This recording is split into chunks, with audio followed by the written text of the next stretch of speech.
Welcome to Recalculating Small Business. Like its award-winning book, Recalculating is dedicated to small business in America. Your hosts are Don Mazzella and Dan Perkins. Don Mazzella is the editor-in-chief of the Small Business Digest.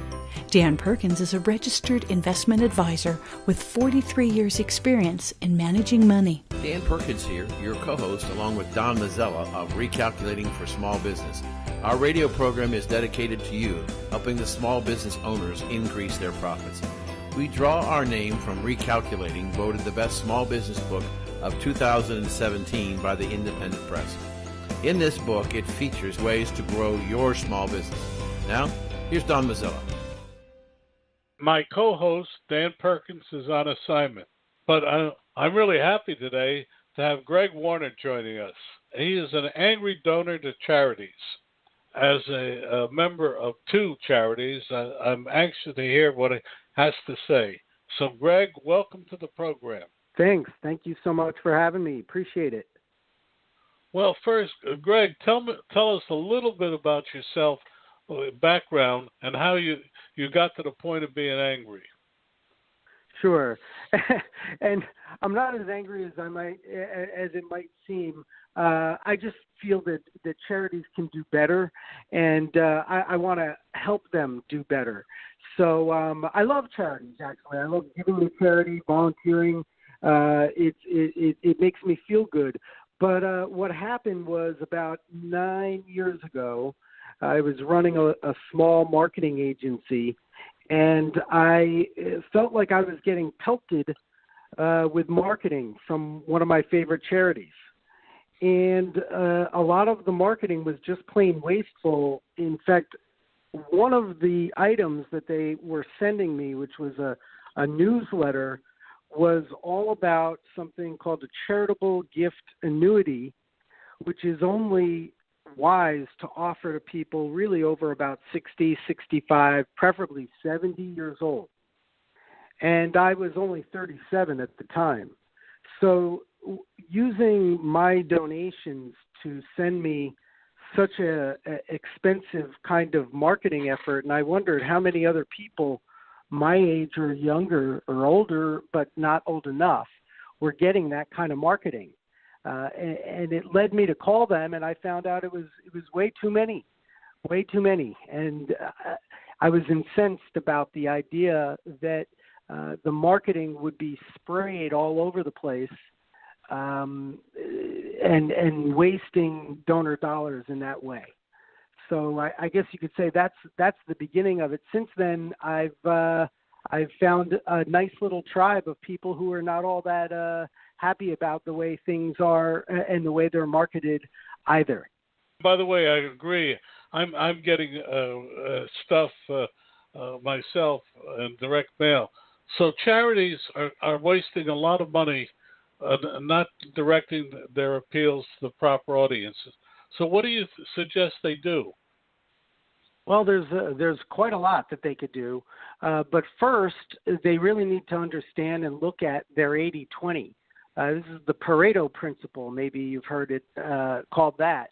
But they have to recognize that really 80 to 90% of the donations to all charities come from just 10 to maybe 20% of all the people. So looking at their past donations, the past records, and seeing where the money is really coming from, what they'll usually find, and I've looked at this for literally thousands of charities, they'll find that the lower dollar donors churn. So they don't repeat as much, and they don't give as much for as long as the wealthier, higher dollar givers. So recognizing that most of the money is really going to come from a very small number of people is probably the first step.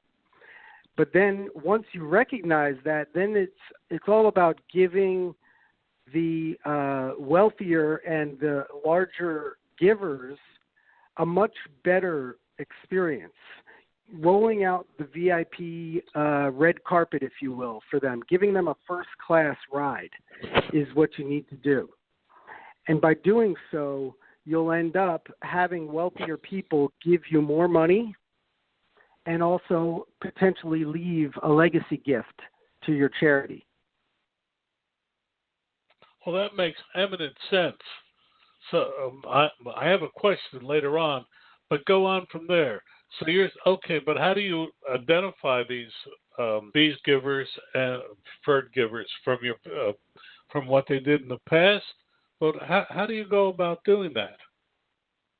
Well, if you're looking at your past data, there's an easy way. It's kind of self-serving, although I give it away for free, but I have an app that I developed for the sector that's called the Fundraising Report Card. It is free for up to 5,000 records, and any small or large charity can use it because it helps them visualize. It's a visualization tool for metrics and analytics so that a fundraiser can instantly see who's really giving the bulk of their dollars. So that's the easiest way. If they don't have any donors yet, well, that's going to be a problem. You got to go get some donors, and I would say that you should start with wealthier people. Well, before we go further, your website where people can find all of this information?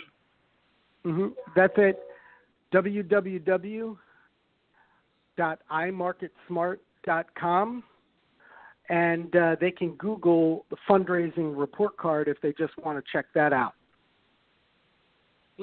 They're on separate. Well, you know that was going to be my next question, because I happen to be on the board of a charity that has been funded in the past by myself and my wife, and we want to reach out and find other people. So I'm going to ask you, as a marketing person, how do you go about expanding your charity list? Mm-hmm. Well, that's interesting. That, and I'd have to ask you, how many donors do you already have? Exactly 2, my wife and myself. Okay, so this is an area that I have to be honest, I'm not expert in building a charity from. I mean, you're basically at ground zero, and I could, So I wouldn't say that you actually have a charity yet. You essentially have a foundation. It's yours and your way. It's your family foundation is essentially what it is. Right. And I'd have to say I'm not an expert in building charities from scratch, but I am an expert in taking charities that are already rolling and help them become more effective and cost-effective in their growth. Okay, then, George, let's stick to that area, and let's talk about that, because I think the rules that you apply to them also apply to many small businesses. You're absolutely right about that 80-20 rule, whether it's charity donations or sales.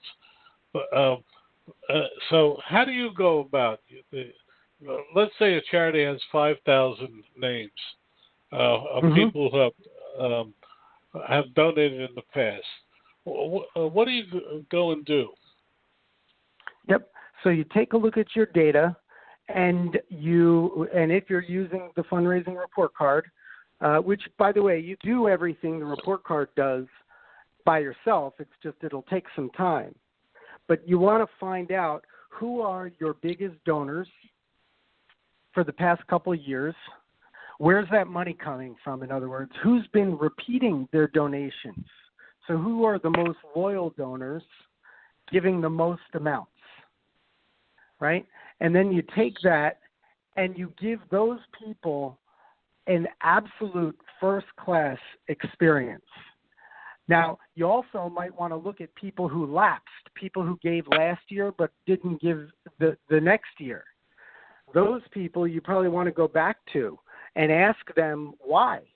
Ask them what happened. Do sort of an exit interview, if you will, to find out why they left.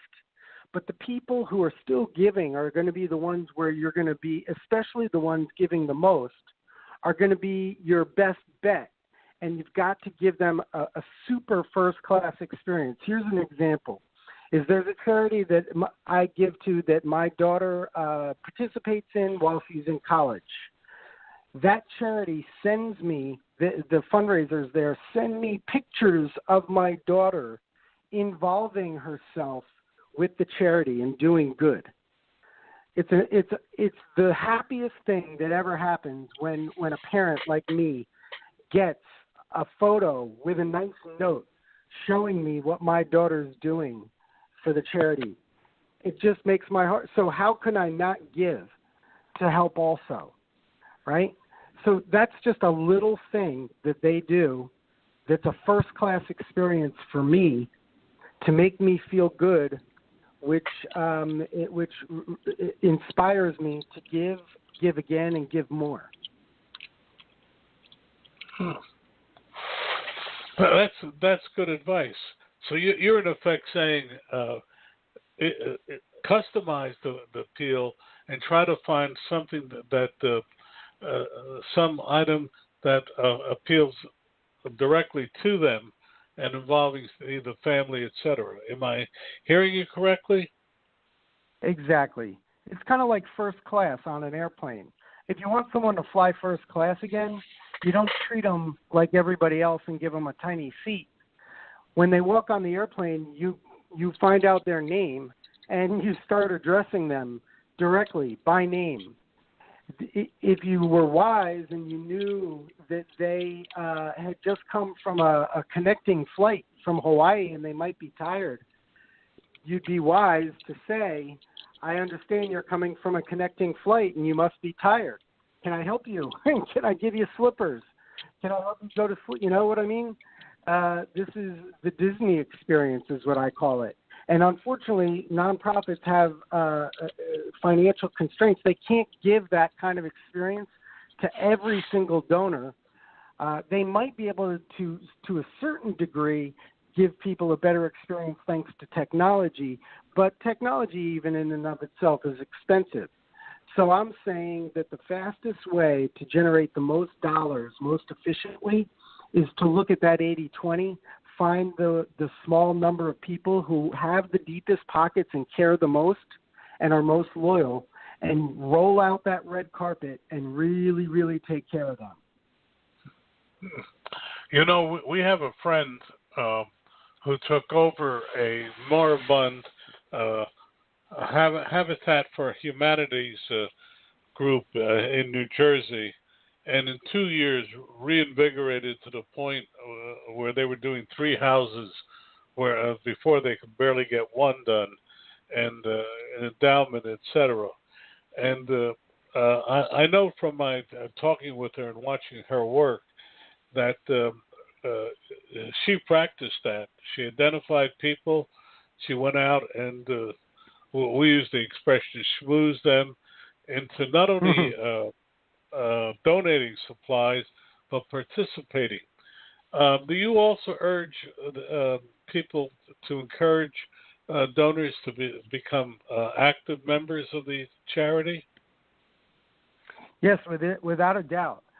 The more that you can involve a donor in a less of a arm's length relationship and more of a real personalized, personal, human, one-to-one relationship, the more likely it is that supporter will give more, become more loyal, leave a gift in their estate plan, their will, or maybe their bank account by beneficiary designation. The more likely they will be to tell their friends, their family members, anybody they know who is interested in the cause, to join in with them. Because we're all social creatures. We all enjoy and get a lot. Find meaning. We find meaning in our lives from working with one another to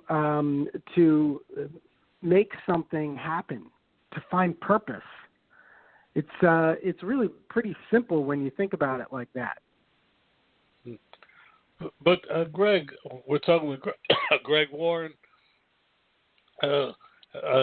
your your website again? It's imarketsmart.com. That's www.imarketsmart.com. And there's tons of resources there besides just the fundraising report card. That's why I say you'd want to Google if you want the fundraising report card only. But there's tons of free resources, reports, webinars, calculators, widgets. I try and give away all that I can to help people become better fundraisers and be more kind so they don't tick off donors. But Greg, so you in effect have made a business out of helping charities. Am I correct in that? Exactly. And well, I had a business. It was a marketing business.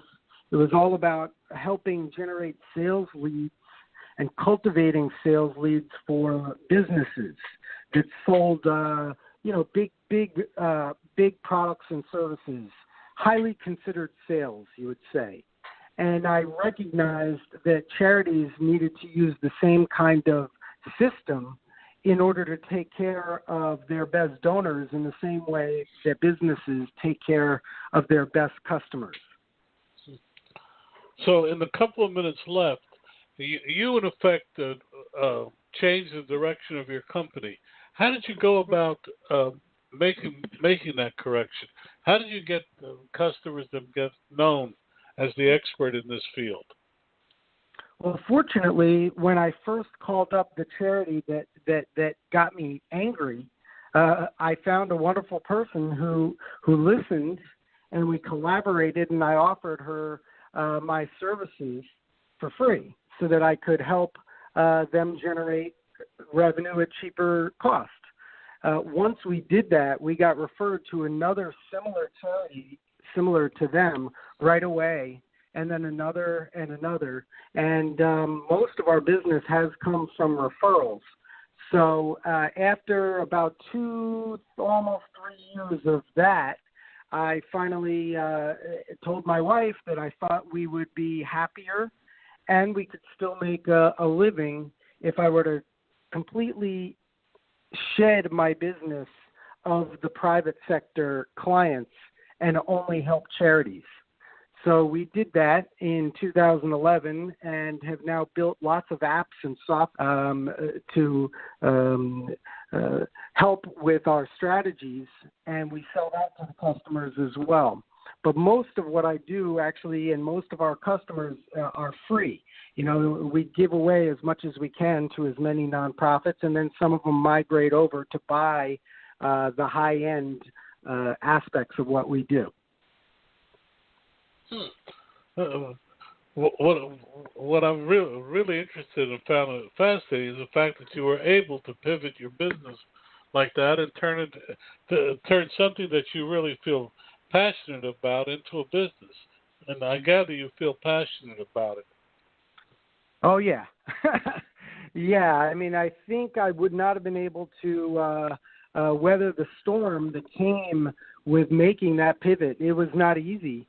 And it was scary, and there was a lot of pressure involved. But I don't think I would have even had a chance of making that pivot if I didn't believe passionately about what I was doing and knowing that the world needs this, and kind of going out there and putting myself out there in the face of a lot of criticism from people in the sector who don't want to change. But I believe the day of reckoning is coming, and donors are not going to put up with the status quo forever.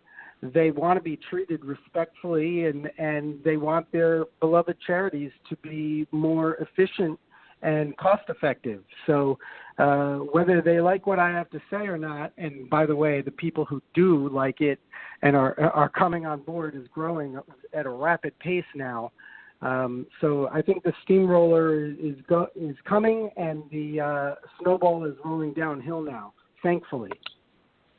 Well, let me ask you a controversial question. You don't have to answer it, but I was at a meeting on something else last week, and it got on the topic of charities and the fact that the chairman of that particular charity made more money than the CEO of a company, one of the board members.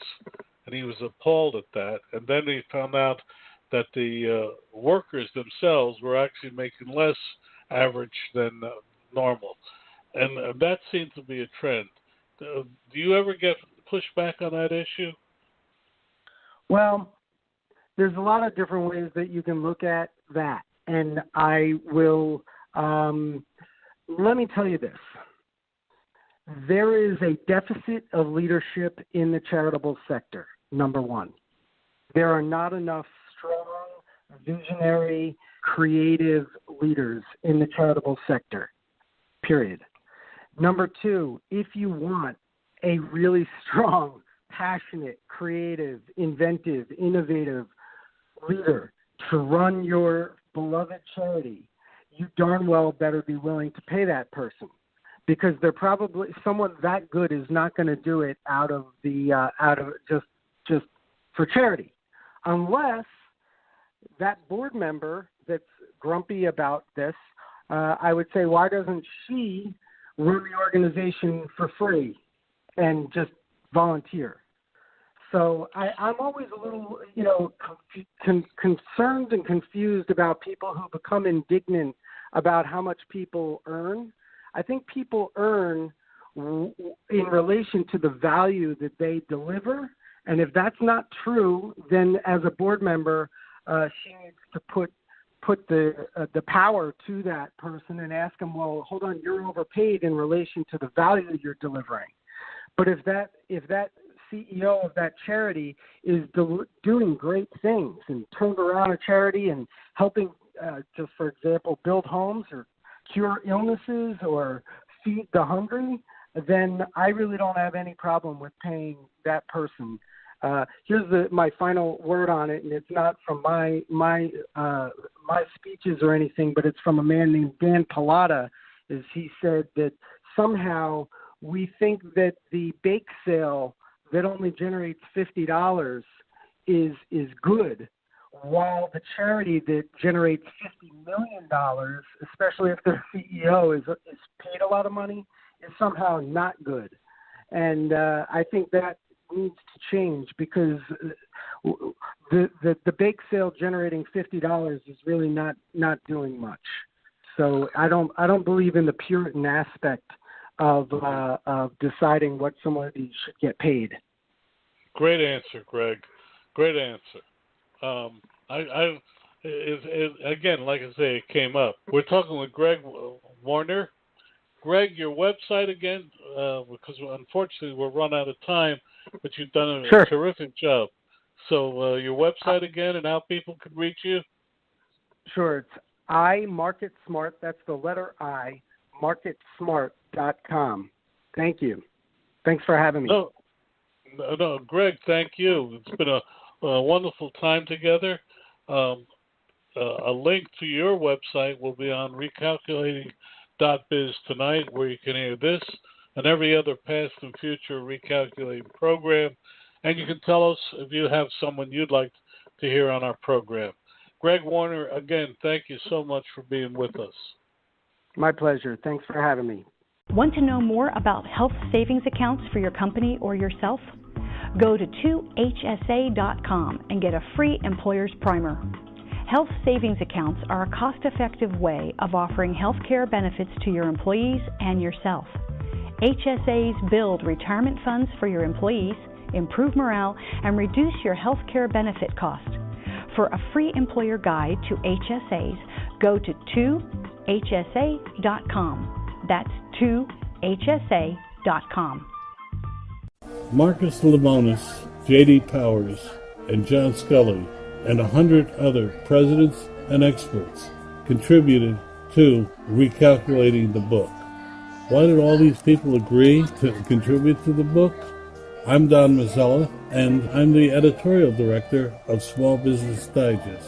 And for 20 years, we have been offering small business leaders information and data to increase profits.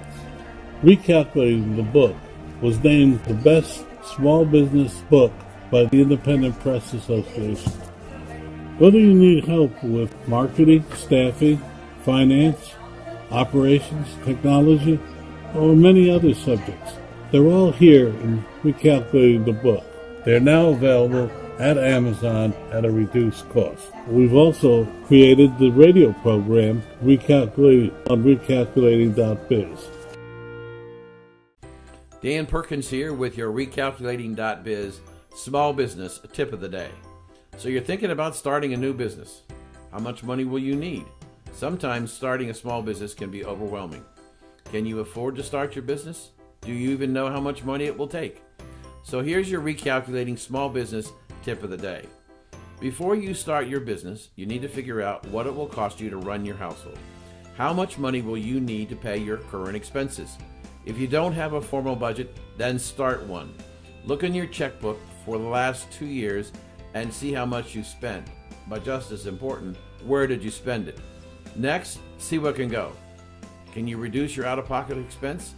I suggest to startups that they have at least 9 months worth of living expenses in the bank or brokerage account.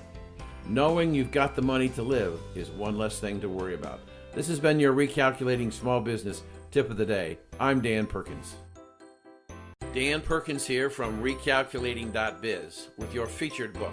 I want to tell you about a recent interview I had with Bob Bethel, a turnaround specialist with lots of success in small business. Bob's new book is Strengthen Your Business, Fail-Proof Strategies for Small Business. He tells us of his life successes and failures that have made him and his clients so successful. Over the years, Bob has brought 77 companies back from the brink and changed them into thriving, profitable businesses. His energy is amazing, and at 74, he proves that you can still have a great deal to give others if you just try. His suggestions are easy to understand and very helpful. One insight struck me was that most companies do not have a plan. The old Chinese proverb says, if you don't know where you're going, then any road will take you there, is true today. Bob Bethel's book, Strengthen Your Business, can be found at Amazon.com or can be ordered at your local bookstore. This has been Dan Perkins with your Recalculating.biz featured book. My co-host, Dan Perkins, is on assignment, but we're lucky enough today to have Nadia Finer joining us. She's calling in from St. Albans, England, and we're happy to have her on the program. She has a fascinating new book. Nadia, welcome to the program. Hey, thank you so much for having me and for inviting me on your show all the way from England. It's an honor. Thank you. Well, I don't know how much of an honor it is, but we're glad to have you. First, Nadia, tell us a little bit about yourself personally. Yeah, I live in England, like we said. I'm a business coach. And that means that I work with people all over the world to help them grow their businesses. And I've been doing it for a number of years now. Before I did this, I worked in innovation and I got paid to have ideas, which was a really fun job. And yeah, I've always been a kind of somebody who likes to have ideas, and I've loved working with entrepreneurs for over 10 years now, and it's something that, brings me a lot of joy, and I think I'm pretty good at it. And one of the other things I love to do is to write, and so that's what I've been doing too. I've written 2 books now, actually, and I really like to write about business particularly, but in a way that's fun, so it doesn't sound, too dry and boring. I like to bring things to life and make it interesting and accessible for normal people.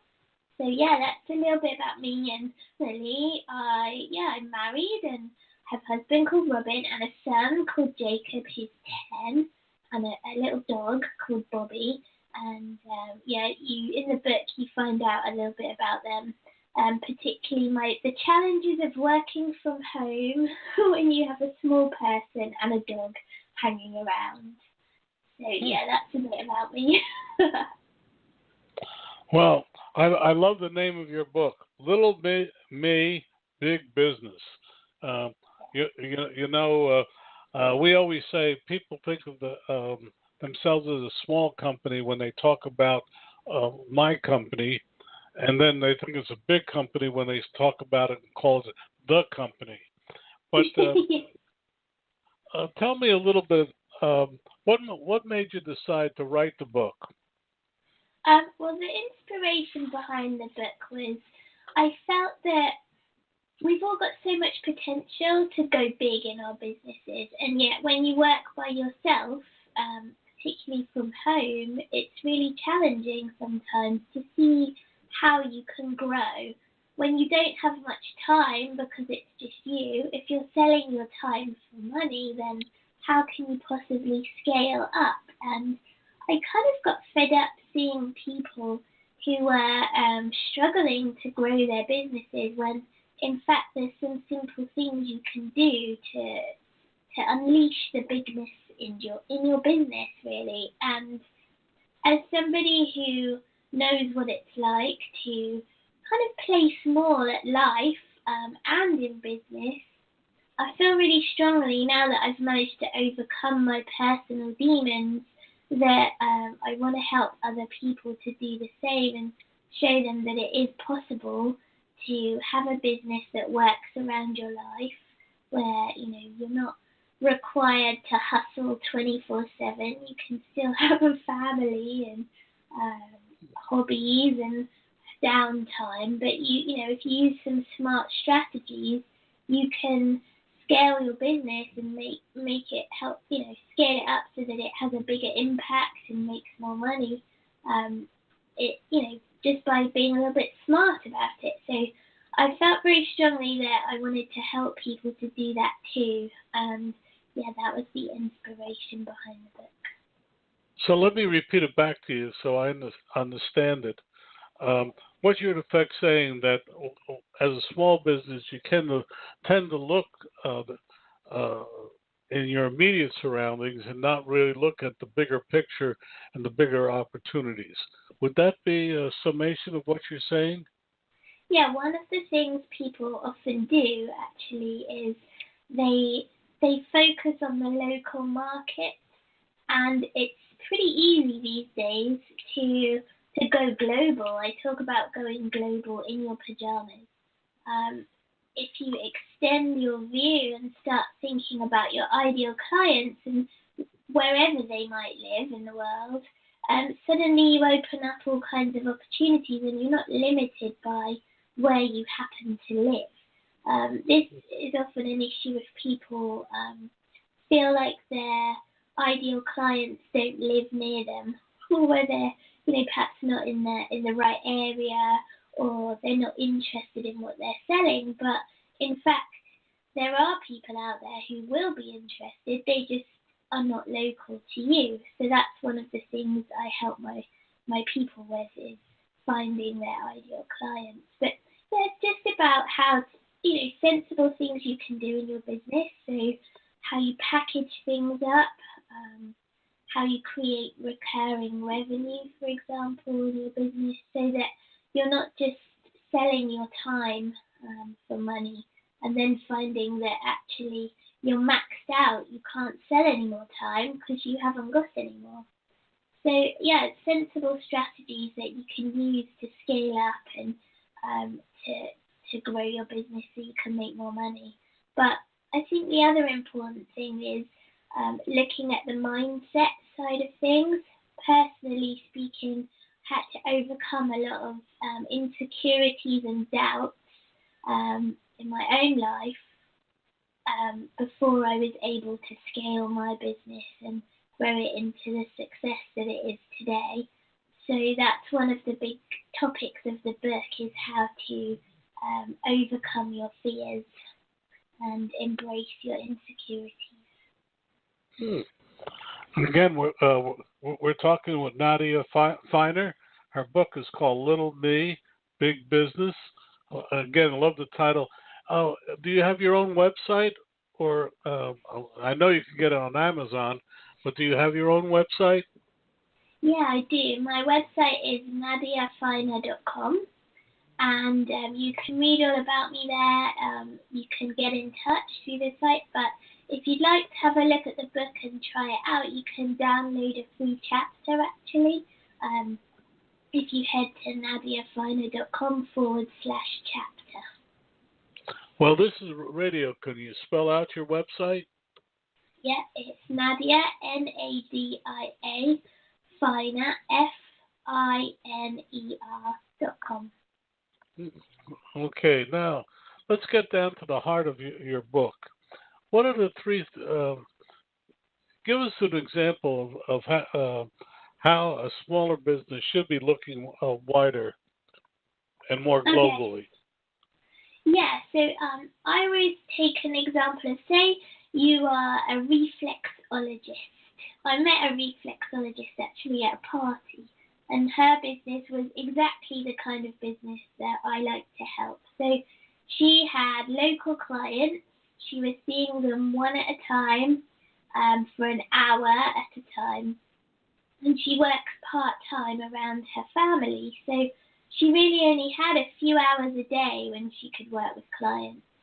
But I suggested to her that she needed to look at things like packaging up her services so that people were not just hopping in and out for one session here and there. They were perhaps committing to, say, 12 sessions. And those 12 sessions formed part of a package which was going to achieve a particular result. Another thing she could do is look at ways in which she could work with more than one person at once. If you're only ever working with one person at a time, there's a limit to how much impact you can have and also the amount of money you can make. So potentially she could also, say, create some kind of academy online where she could teach people how to do reflexology, for example, on their children, and she could work with lots of people all at once. So by doing something like that, she's opened herself up to the possibility that she's not just serving clients locally, plus she's also looking at ways in which she can work with a lot of people all at one time. So you can immediately see that if you do things like this, you're able to grow your business while still keeping it really lean, so it's just you, but you've gone global and you're still able to work from home. Another thing I really encourage my clients to do is to create a brand which is unique because it's a reflection of themselves. It's a reflection of you. One of the things I've had to learn to do is really embrace who I am rather than trying to copy everybody else, trying to be a clone of everyone. I created a brand called Little Voice Big Business, which centers on the fact that obviously I have a very little voice, and I reckon that a lot of people connect with me because I talk about the issues I've had around confidence and self-doubt, and I really embrace that as part of my brand. So I would encourage anybody to create a brand which is a reflection of who you are, because that enables you to attract your ideal kind of clients rather than being bland or beige or like everybody else. Suddenly you have something unique which people are going to connect with and resonate with. That sounds really interesting. So you're on a roll. So give us another example. Okay. So it's about another thing you can do in your business if you want to make more money. This is really obvious. Is sort out your pricing. Pretty much have to help everybody with their pricing when I first start working with them, because for some reason we have an inward desire to cheapen ourselves. We see what we're doing in our business as a reflection of the way we feel about ourselves. So if you're feeling lacking in confidence or a little bit insecure about how your business is going, there's this really strong tendency to go in cheap. And when you're cheap, you attract people who don't value what you're doing, and it becomes really difficult to grow your business because you're not making enough money. Only today I had a client come to me who was aiming to set up a counselling business, and their pricing was so out of whack with what it should have been because they felt like they were new, they didn't have experience, and therefore they needed to give it all away almost for free. The trouble is, when you do that, it sends the wrong kind of message, and it almost becomes a slippery slope down to the bottom. You almost can never be cheap enough. When you start positioning yourself as bargainous or low price, how low are you going to go? And there'll always be someone who can be cheaper. So I definitely don't recommend that as a route. I think the important thing is that you focus, and I mentioned this earlier, on the outcomes. You focus on what the change is going to be in someone's life when they buy into your products or services, and you sell that as opposed to selling them, the number of nuts and bolts or pages or widgets. It becomes more about the outcome rather than the details of what you're selling somebody, and that enables you to value it in a different way. So one of the things I really help people to do is fix their pricing because that's a really, if you get that sorted, it can have a really huge impact on your bottom line quickly. Well, I'm going to go a little sideways for now and just ask you a question. You're in England advising the English small businesses or continent. Have you noticed any differences between them and what you know about the American market? Oh, that's a good question. I have actually. I've noticed a couple of things. I would say, first of all, in America, I find that you guys are much more willing to get help. You're more willing to invest in yourselves and in your businesses. So when you get stuck, you recognize the value of bringing somebody in to come and give you a hand. In England, we tend to be quite stubborn, and we'd rather almost battle on through by ourselves than admit that maybe we need some help. And I think that's that shows strength actually in America, that you are open to the idea of getting help because you recognise that it moves you on quicker than, staying stuck for ages. The other thing I noticed in America is that you often have a calling, or you feel compelled to share a message. You create businesses based around a passion, something that you believe in really strongly. And often in England, our businesses, to me, the ones I've come across, seem a bit more functional, and we're almost a little shy to share our story or the reason why we're doing something. And actually, I really love that you guys feel like you can share that, because when we share our stories and we talk about our lives and our vulnerabilities and adversity we've overcome, that creates interest, and it allows you to attract people and build a tribe of people who really resonate with us. Well, that's fascinating. Let me ask you a different question on the same topic. I only know this. I haven't stayed in England for a long time, but I noticed that there was a propensity to have minorities or immigrants, particularly Indian and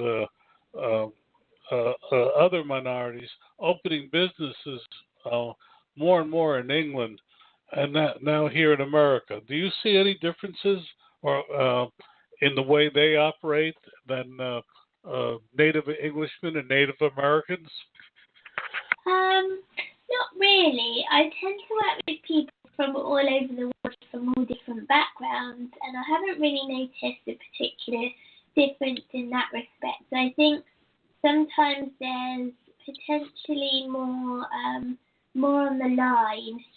When somebody's starting a business and it means something to them, or they're, it's really important to them that this works because everything hangs on it. Those are the people that often succeed because they're more dedicated and focused and prepared to put in the hard work. So, in those circumstances, I think it's that drives success. Okay, let me jump back into your consultant role, and let me ask you this question. You have someone that hires you to advise you, and that person says, but I've been doing it this way, and I've been successful. What do you say to that person? Oh, as in they hire me to help them, and they feel like they're already successful. Is that what you mean? Yes.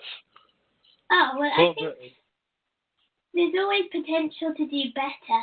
I've worked with huge blue chip companies in the past, from car companies to banks through to, health and beauty products. And I think there's always things that work and there's always things that don't work quite so well.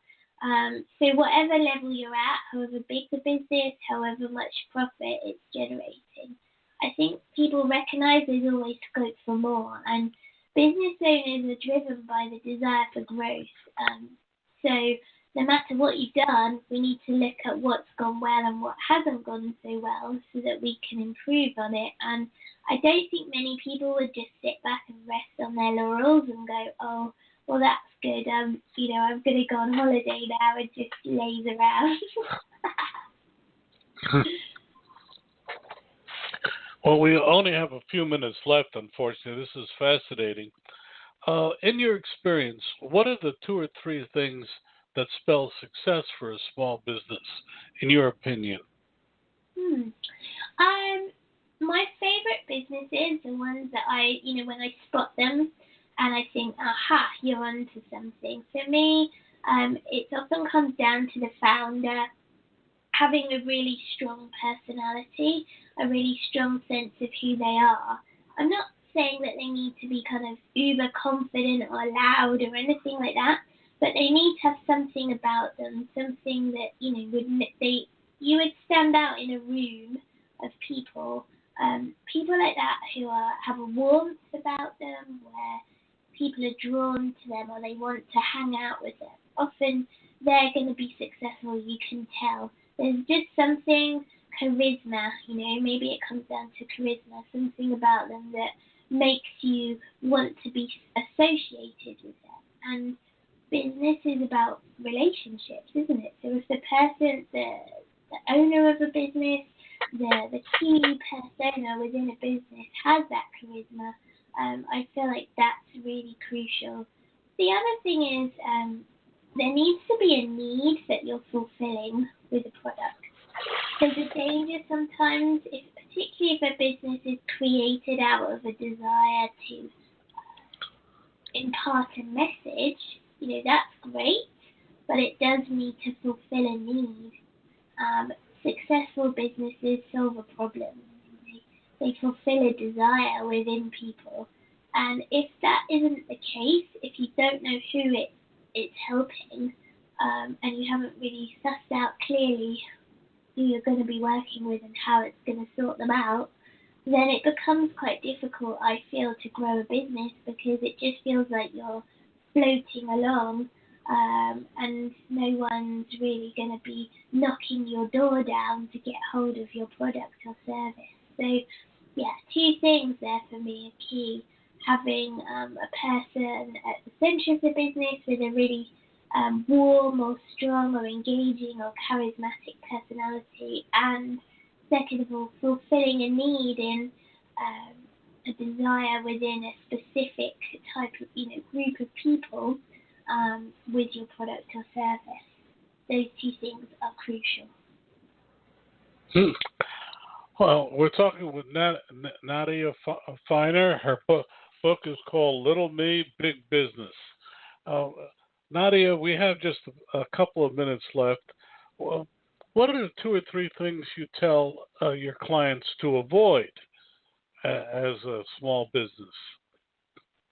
Avoiding. Okay. Number 1, I would say avoid trying to be like everybody else. There's, don't copy other people because you just look like a terrible version of them. So embrace who you really are and try and really kind of not exaggerate, but build on the things that make you stand out. Price yourself according to the value that you're delivering. Don't price yourself cheap because you feel like you want to be bargainous. If you're trying to sell something and it isn't selling, don't slash the price immediately. Try and think about why that is, why it's not selling. And often it's about how you communicate what you're doing and tap into the desires, like I mentioned, of the people. I think having a fallback position of slashing the price is a big mistake. There's so many more things I could talk about.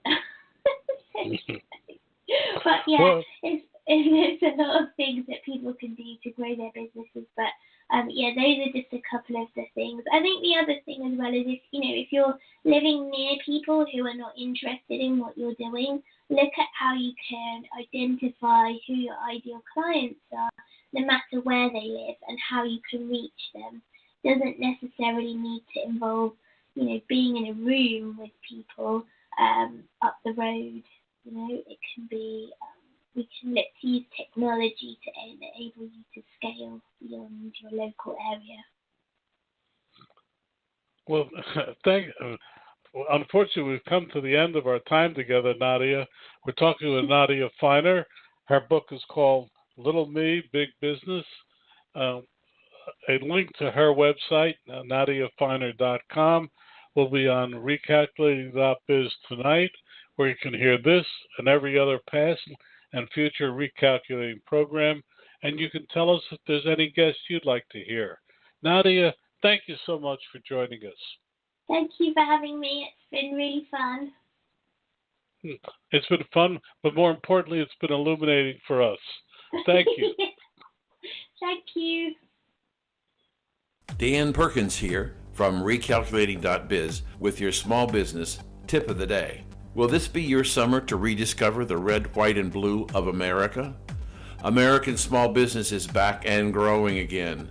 We can say that the American people feel good about the red, white, and blue. If you own a small business, you should be proud of what you've accomplished. When you're out looking for new business, take some time to rediscover your past. When you drive into a new town, go to a gas station that's the cleanest and brightest and ask the station owner, what should I be seeing during my visit to your town? Make your business calls, but before you move on, go see what makes this town and its people so special. The next time you come through to make a call on that prospect, tell them what you found out about his town. The red, white, and blue of America may bring you great rewards in many ways if you'll just look for them. I'm Dan Perkins from Recalculating.biz with your small business tip of the day. Dan Perkins here from Recalculating.biz with your small business tip of the day. Do you have trouble sleeping on a road trip? I travel a great deal and spend many nights in hotels. I just finished a long road trip and the pillows were terrible. They were so bad I had to go to my chiropractor when I got home. She told me when she travels, she takes her favorite pillow with her. It's really hard to function effectively if you can't get a good night's sleep.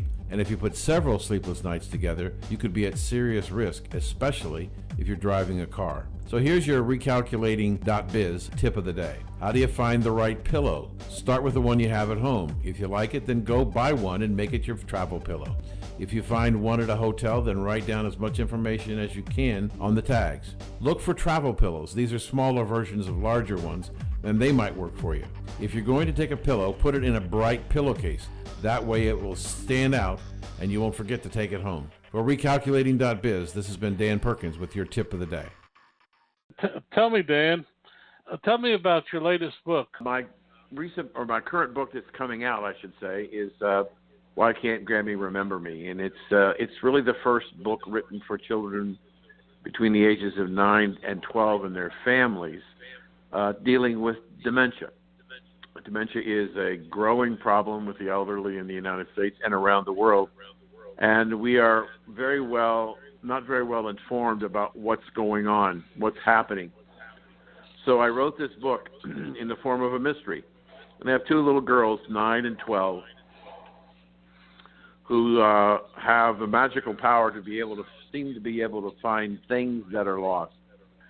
And so they go to their dads and moms and they say, you know, we work all over the neighborhood helping people find things, and we seem to find things. And their dad says, yes, you have a magical talent to do that.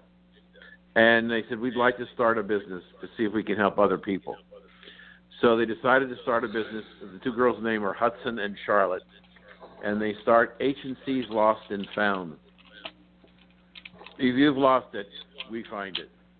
And so they build a business, and they convince the dads to build them an office and a treehouse in the backyard. And they get busy making posters and flyers trying to get customers. And their dads take them downtown, and they put them in the windows and on the telephone poles and light poles. And they go home, and first week goes by, and nobody comes. And the second week and third week, and nobody comes. They're really, really dejected. And the fourth week comes, and there's a knock at the door.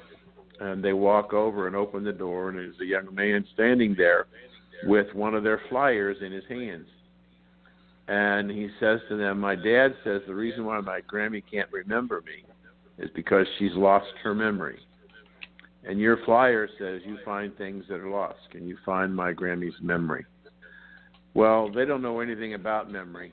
So they take his name and they go see their dads to see what can happen.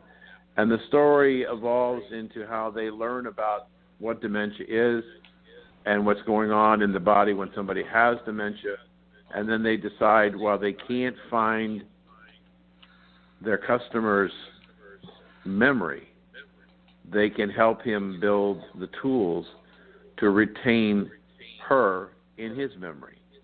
And so at the end of the book, there are about 10 to 12, 13 things that families can do together to work on to preserve the memory of Grandma and Grandpa, so the generations can know who these people were. And that's the story. What a great book. When will it be available, and how can people get it? Well, it'll be available on Amazon.com. A lot of people who have read it, who've had moms and dads that have been stricken with Alzheimer's or dementia, tell me that they really now begin to understand what's happening in Grandma's brain. And we took a different approach. Rather than do the typical brain cross-section, I work with the artist, and we design highways in the brain. And there's a brain of one of the little girls and the brain of Grammy. They both have highways, roads, but the girl's brain, everything is green and go. Grammy's brain is full of no left turns, do not enter, stop, no right turns. So all of the messages that need to come from our brain get screwed up, and we can't function. Great illustrations, though. Wonderful illustrations. Well, say goodbye, Dan. All right. Time for us to go. Thank you for joining us. And by the way, if you didn't hear all of today's show, you can go to recalculating.biz, and you can pick up this show and past shows to expand your knowledge as becoming more successful entrepreneurs. Thank you for joining us, and we'll talk to you next week. Dan Perkins here for Recalculating for Small Business with your tip of the day. Should you belong to a local marketing network? One area of potential business is other small business owners through marketing networks. These groups usually meet once or twice a month for lunch and discussions. Sometimes the group will invite a guest speaker to talk about how they are building their brand. People in different businesses generally go and make up these groups.